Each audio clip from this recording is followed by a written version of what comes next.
এই স্যার এখন থেকে আমার ফেভারিট স্যার। বন্দুক, ছুরি এগুলো নিয়ে থেকে ক্লাসে কি করে? এগুলো কি ক্লাসরুমে নিয়ে আসা জিনিস? বন্দুক, ছুরি এগুলো থাকবো সন্ত্রাসীর কাছে, এগুলো কেন থাকবো শিক্ষক বা ছাত্রের কাছে? এগুলো তোমাদের কাছে রাখো, স্কুল শেষ হলে বাইরে ফালাই দিও। তো আজকে আমি তোমাদের শিখাবো পদার্থ বিজ্ঞানের সাথে কবিতার সম্পর্ক।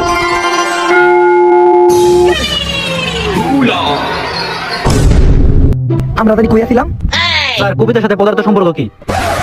কবিতার লোকে পদার্থের সম্পর্কে ওকে, কবিতার লোকে সম্পর্ক আমার ক্লাস 5 এর থেকে রিলেশন করি, পরে দিনে রাতে প্রতিবার 3 বার দিছি।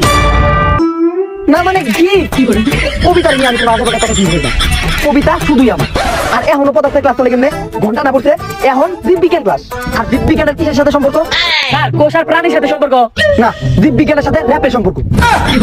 কারণ আমি র‍্যাপার, গাই শুধু বাংলা র‍্যাপ। আমার র‍্যাপ শুনে সবাই পরে উল্টা কইরা কেন? জীববিজ্ঞানের সবচেয়ে প্রথম ধাপ, প্রাণীর বাঁচতে গেলে কি লাগে? Sir oxygen. না, র‍্যাপ। আমরা অক্সিজেনে কি দিয়া? নাক দিয়া। কিন্তু র‍্যাপ আসে কোথা থেকে? হৃৎপিণ্ড থেকে। তাই আমাদের জীবনের জন্য র‍্যাপ অত্যন্ত প্রয়োজন। তাই আমি তোমাদের এখন একটা র‍্যাপ শোনাবো। ইয়ো ইয়ো ইয়ো আ আ আ আ। স্যার উর পর আরো কিছু পারলে ওইটাও কোন। আজকে আমি তোমাদের শিখাবো জীববিজ্ঞানের সাথে র‍্যাপের সম্পর্ক।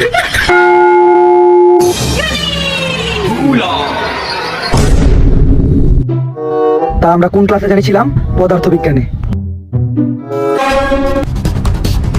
আমার বন্দুক আর ছুরি নিতে গেলা? তুই আমার বন্দুক নিতস কে? তুই আমার ছুরি ধরছস কে? স্যার ওইগুলো তো আপনি রাখছেন।